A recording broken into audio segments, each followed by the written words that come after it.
long week, and it's nowhere close to being over. The Patriots signed 9 players on Monday. They did exactly what they needed to do. With a team that had one of the worst rosters in the NFL and the highest amount of cap space, you should have been signing everybody. And that's exactly what Vrabel and Elliott Wolf did on Monday. But is it over? Well, we'll have to find out. But there is one guy that I feel like we really glazed over how he's going to have a very impactful season for the Patriots this year. So I'm going to talk about a sneaky good signing from Vrabel and from Elliott Wolf. On the back half of the show, I'm going to give you guys my grade on the first batch of signings, all 9 players that they did sign to the Patriots on Sunday and Monday of this week, and talk about if I think they were a good signing, what they can do for us moving forward, and how this can help the Patriots get back to being contenders.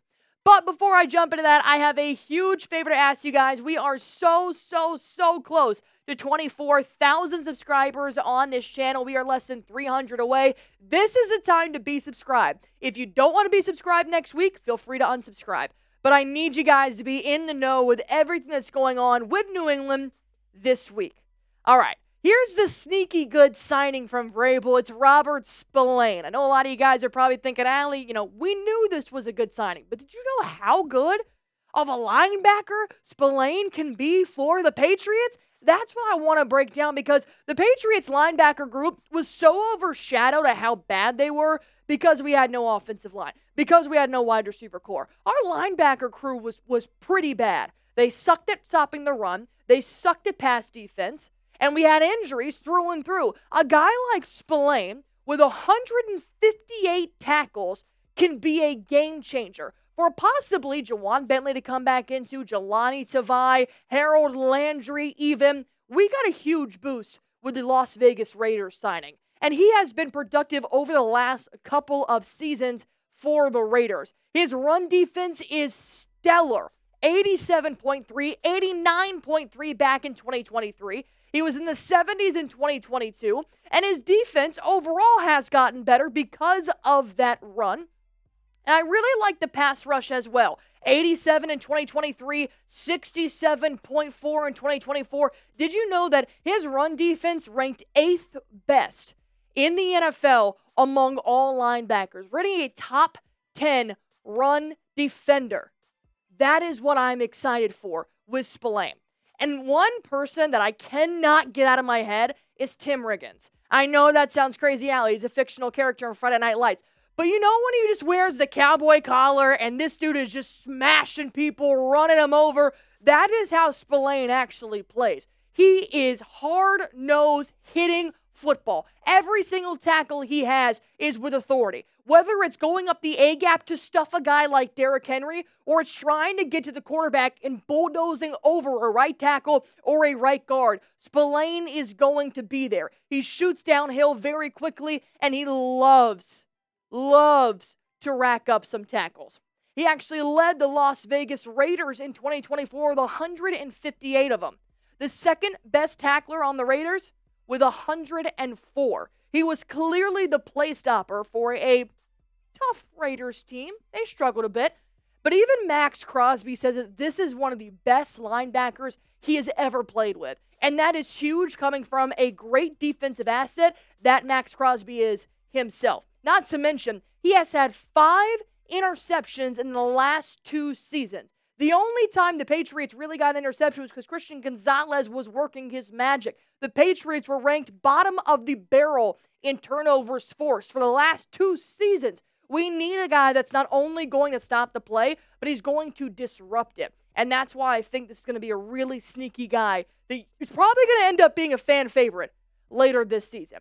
And here are 3 reasons why I think he's a great fit. Is that not only is he just everything Mike Vrabel wants to have on the field, but he's everything off the field as well. He's been a 2-time captain for the Raiders, and we do lean pretty heavily on our defensive guys to be our captains, like Jabril Peppers, Dietrich Wise Jr., Juwan Bentley, and so forth.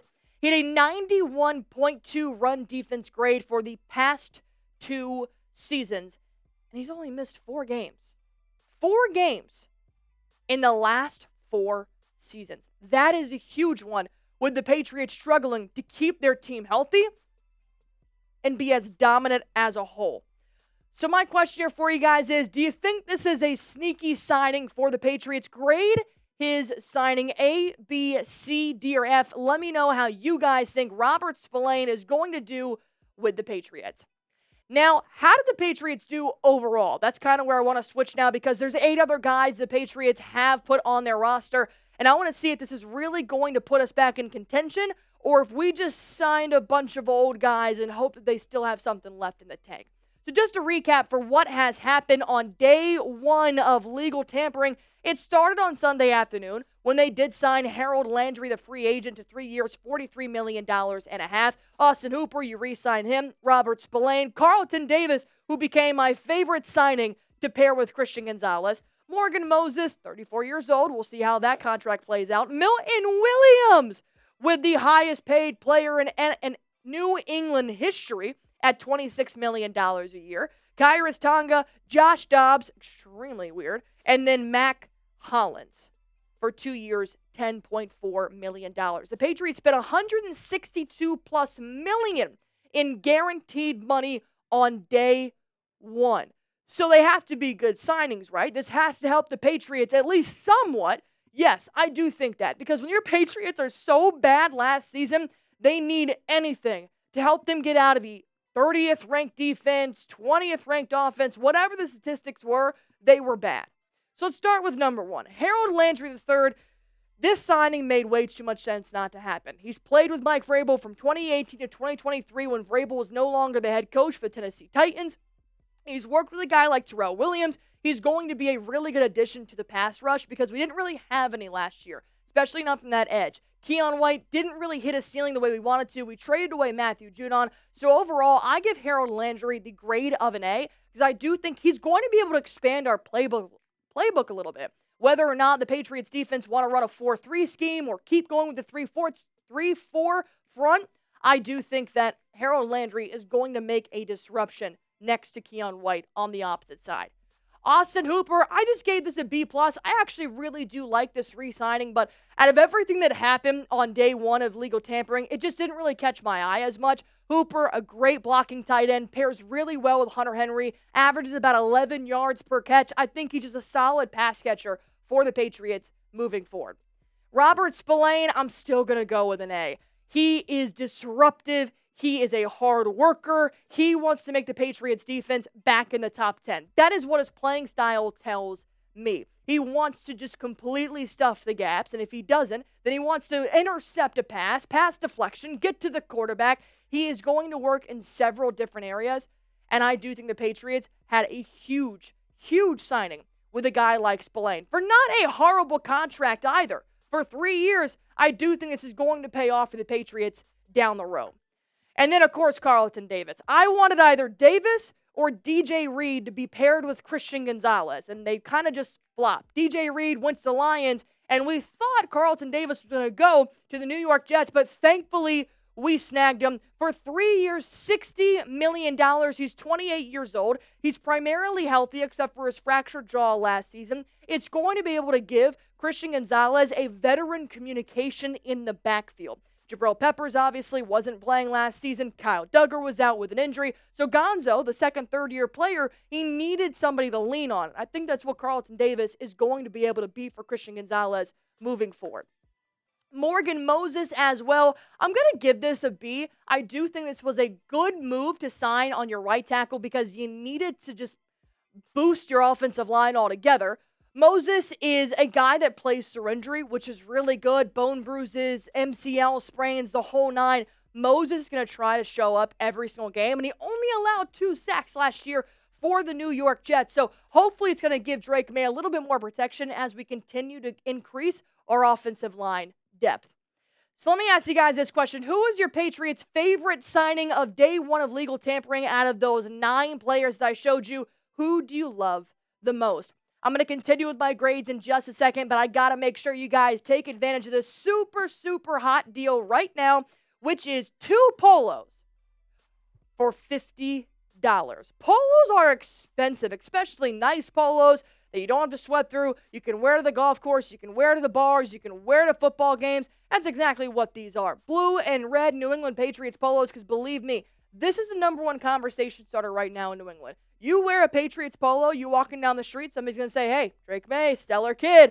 Now you made a friend. You guys want a lifetime of friendship and you want 2 polos, $50. Use my link, chatsports.com/2patspolos. I'm going to put this link in the comment section down below under this video. Be sure to click that link. That's where you guys are going to get this deal, and you do not want to miss it. Milton Williams is obviously an A+. The fact that I genuinely thought the Panthers got him, but there wasn't a final offer, and then boom, the Patriots, they slide in, they steal him from Carolina, and thank God that they did. And the same day they traded Devon Godchaux, they upgraded humongously at the defensive tackle position by signing a guy like Williams, the highest paid player in Patriots history for a reason. When you are getting a guy like Williams and you have as much cap space as you did, you needed to overpay to make sure that he was going to come play for you. If they didn't hand him this offer, he might be a Panther right now. And I would not have slept well if that's what happened. I think Williams is going to be so good for the Patriots on the defense.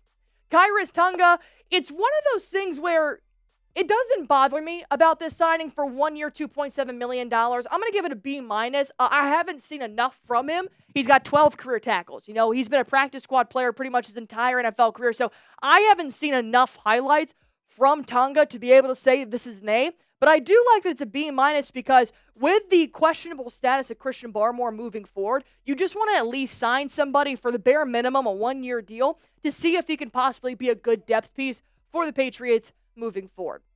Josh Dobbs, I'm going to give a C. And the reason why is because if they don't end up getting rid of Joe Milton, then I'm not exactly sure what Josh Dobbs' role is going to be for the Patriots. I love Milton. I think he's a phenomenal backup. But I do also think it may be selfish for a franchise to keep him as a backup when some other team could use a top quarterback right now.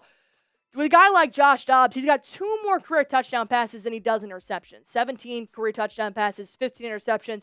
I just don't really love the playing style of Dobbs. I don't think it mimics Drake May's as well as Joe Milton's does. So I'm going to be intrigued to see how Josh Dobbs really helps Drake May in his development because Jacoby Brissett is now a Cardinal. So they're going to need some veteran presence in the locker room, which is why I'm not mad at this signing, but it just doesn't make the most sense to me at this moment. Mack Hollins, I'm going to give him a B. He fits in the same scheme as a Robert Spillane, just a great locker room guy. He does everything that you ask him, plus more. He can block on the offensive line when he's not catching passes. He does great keeping on to his man, and I do think that he's a solid pass catcher for New England. Is he going to be wide receiver 1? Probably not. He probably fits more so into that wide out wide receiver 2 role, but he's going to be available for Drake May down the line. And I do think overall this was a very good signing. So what will the Patriots do moving forward? Well, you guys are going to have to subscribe to find out. We'll talk about it right here on Patriots Today by Chat Sports. So all you guys have to do is hit that sub button for me.